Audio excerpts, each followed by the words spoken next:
This Framer website looks great on desktop, but the second I open it on mobile, it completely falls apart. So instead of patching things until they look okay, I'm going to take this exact website and make it responsive section by section. And I'll show you exactly how I'm fixing each problem so you can use the same approach on your own site. Let's get into it. Before we fix anything, let's see what actually happens when this desktop layout is pushed down to mobile. So I'll preview the page and start shrinking the viewport. And you can see that it starts breaking pretty quickly. The navigation doesn't adapt, the heading is too large, and the buttons are getting pushed outside the layout. So I'm going to fix this one part at a time, starting with the navbar. I've already built the navbar as a component. So I'll open that up and show you what I have here. I have a separate mobile variant for the navbar. And that's useful because the structure actually changes on mobile.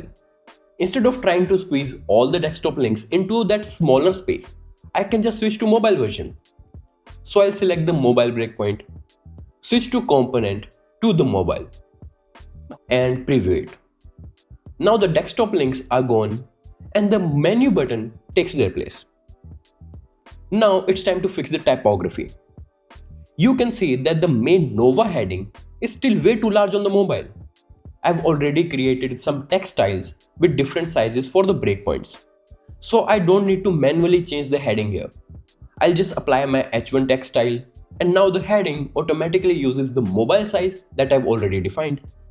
Similarly, the text styles for all other layers are also defined by me. That's why when I created this mobile breakpoint, all of them adjusted their size according to that except the Nova heading because I deliberately removed the H1 text styling from it. That's why its size remained constant when I created the mobile breakpoint.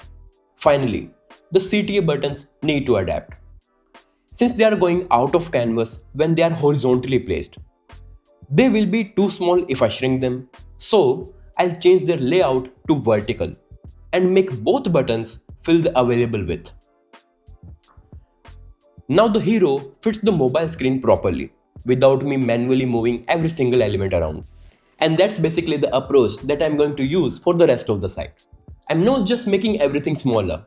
I'm looking at what's actually breaking and then assessing it and trying to change the layout to make sense for the mobile. So now let's move on to the About section. The first thing I want to fix is the heading.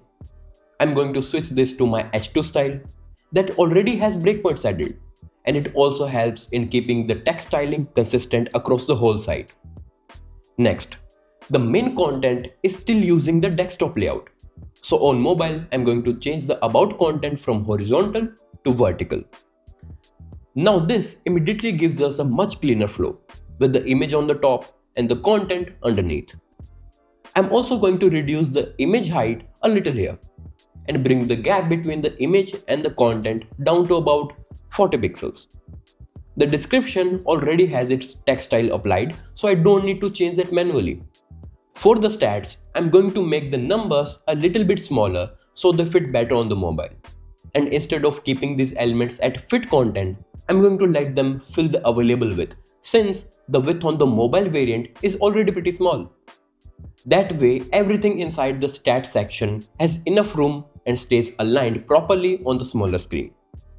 The main thing here is letting the layout stack vertically and making the smaller elements adapt to the width instead of forcing the desktop sizing onto the mobile.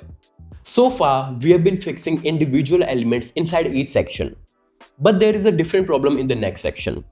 The cards are already stacked vertically and it's perfectly aligned for mobile. But the problem is what's happening inside these cards. Now let's move on to the services section.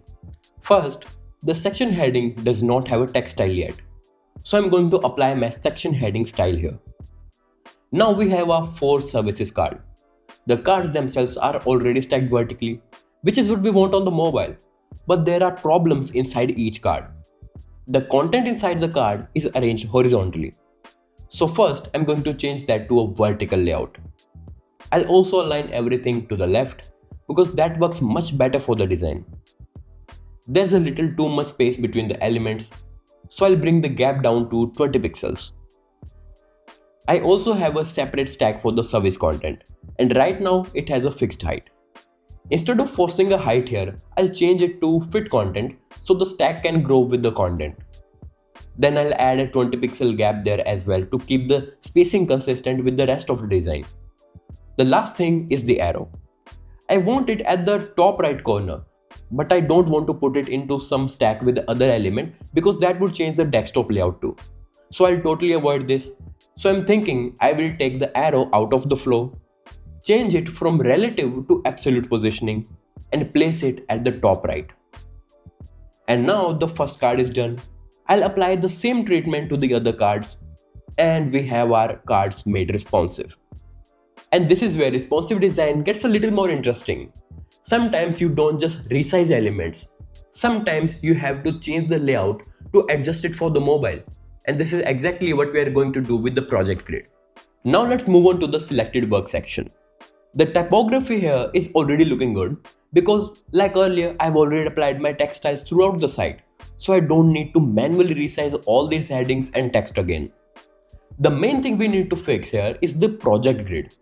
On desktop, these projects use an asymmetrical grid, but on mobile, there is simply not enough space to keep two projects side by side. So instead of trying to squeeze everything into the same grid, I'm going to stack the projects vertically. Look at the layer structure.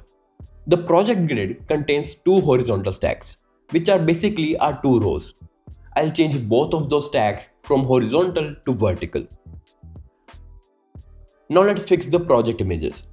The first image has a relative width, but a fixed height. So I'm going to make the image fill the available width and make sure its parent is also using the available grid space.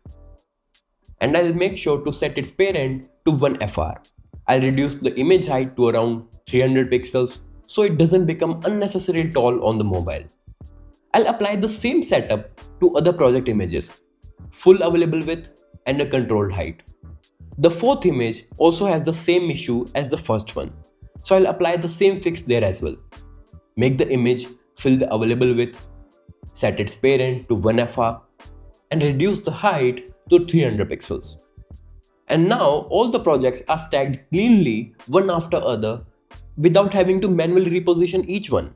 And basically the text styles are already set up. The typography takes care of itself as the breakpoint changes. And this is probably the biggest takeaway from this. A responsive design isn't just desktop breakpoint made smaller. Sometimes the entire structure needs to change, and this is what we did with the project grid. And that's it. We took a whole website from a desktop only layout to a responsive mobile version.